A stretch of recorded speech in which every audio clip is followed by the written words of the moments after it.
I wonder which game should I review? Hey.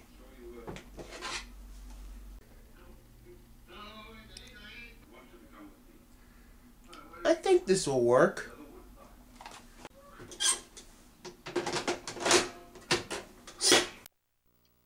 Super Mario Brothers. I remember the first time I ever played this game. This game has actually become one of the launch titles for the Nintendo Entertainment System, or NES for short. It's actually really good. It came out in 1985 in Japan, but it got in early 1986 here in America.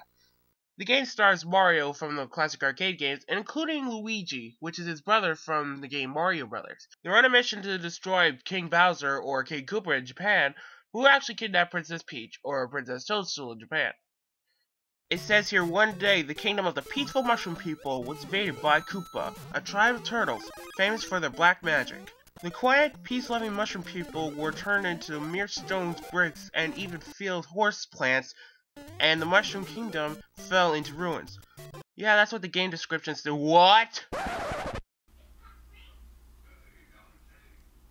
Does that mean Mario commits murder in video games?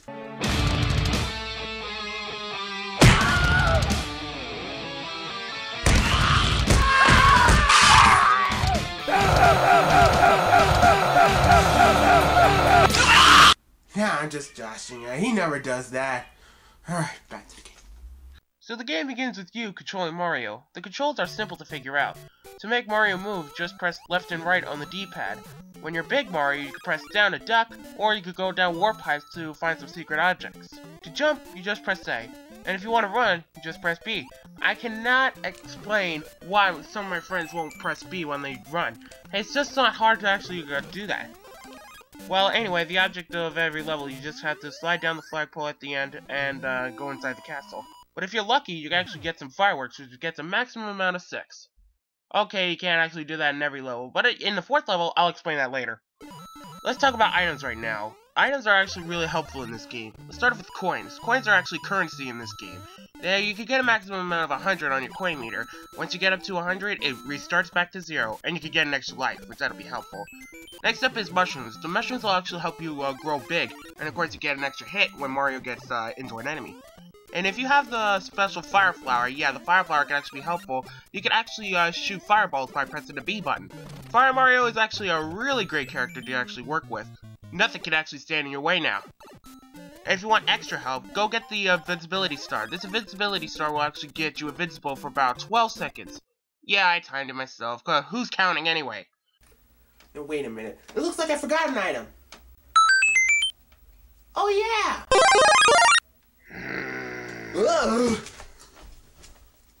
Oh yeah, we can't forget about the One-Up Mushroom. It gives you an extra life every time you grab it.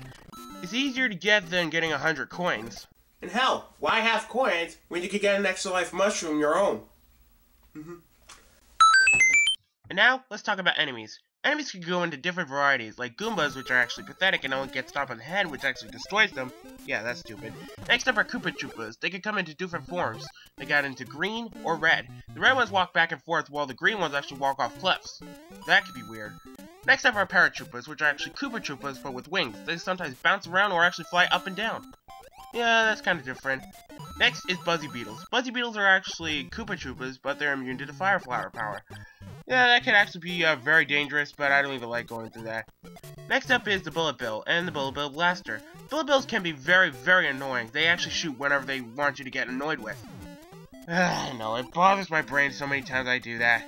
Next are Piranha Plants. Piranha Plants actually pop out of warp pipes when you actually have to go through them, so you gotta be careful. You can actually destroy them with a Fire Flower. That's really easy. Next up is an annoying one like Lakitu, which actually throws spiny eggs which turn into Spinies. Lakitu can be very, very annoying, but the only way to destroy him, you can actually stomp on his head or actually nuke him with the Fire Flower. Next up are Spinies. You're gonna have to watch out. You're gonna have to throw Fire Flower at them. You can't stop on their heads because they have spikes on them. That could be very dangerous. Now let's talk about some underwater enemies, like say bloopers, which are actually squid-like creatures, which are very annoying to actually avoid if you don't have the Fire Flower. Next up are Cheep Cheeps. They come in two different varieties, red and gray. Well, the gray ones actually are called Deep Cheeps, which later on they became from gray to green. Which, of course, they are slower than the Cheep Cheeps, and I have no idea why they actually do that. Oh, whatever. Anyway, next up is some castle enemies, like, say, the fire bar. The fire bar can actually spin around so many times, actually, and make sure you get through it. And it's kind of like a big obstacle course for me when I go through castles. And last but not least is the Podoboo. The Podoboo actually pops up and down, and later on in the games, they actually have a face. Yeah, I don't know why they gave him a face, but in the original game, they are just blobs of fire that pops out of lava pits. Now for my most hated enemy, the Hammer Brothers. The Hammer Brothers are so annoying. All they do is just throw hammers at you and they lob at you. And they can come into 3 different levels of platforms. And sometimes they can actually drop down in 2 levels. That is very, very monotonous. Imagine what would the Hammer Brothers say when they talk to Mario about this. Ah, fuck yeah, I'm just gonna lob this at you. Yeah, I don't have any problems with the Hammer Brothers, but this fucker right here always gets me the problem. Nearly the end of the final castle, this one actually blocks your path to make sure you're not going through it. If you actually time it right, you can actually get through it fast. Now let's talk about the castles. Near the end of each world, you had to go through a castle to beat the world. There comes in different varieties, but at the end you have to always defeat Bowser, or King Koopa, or whoever you call him. There are 2 ways to attack him. You can either nuke him with fireballs, or touch the axe at the end of the bridge. But if you nuke him with fireballs, they'll actually show you that you didn't actually defeat Bowser, just a miserable clone. Well, if you just touch the axe, it'll tunnel him right down into the lava. There are 2 different attacks he could do. He could breathe fire from his mouth, or throw hammers at you. And at the last, Bowser actually does both, which of course is so monotonous. They always do the same thing. In the first ever worlds, after you defeat Bowser, you actually see a toad right here that says, "Thank you, Mario, but our princess is in another castle." What the hell is he doing? He looks like he's sticking 2 middle fingers. After you defeat the final Bowser, you rescue Princess Peach and the game ends. But wait, she gives you a second quest, which of course are Goombas are replaced by Buzzy Beetles and all the enemies actually move faster. Yeah, that's kind of pointless.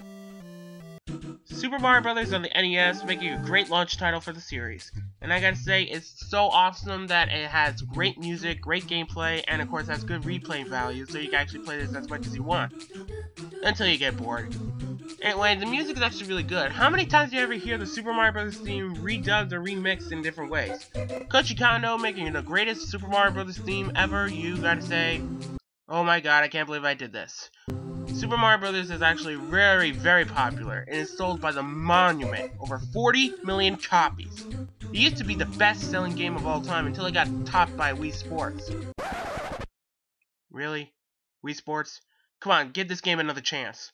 So anyway, if you ever want to get Super Mario Bros. Either on the NES, Virtual Console, or the Nintendo eShop, I don't even care what you get, just get Super Mario Bros. Into your collection. It's really good. My rating of this is a passable game, a very awesome game for you to play with on your library.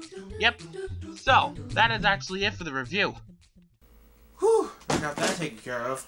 Anyway, there was another game on this cartridge where you could get that later, so... Do I have something with it? Let me see.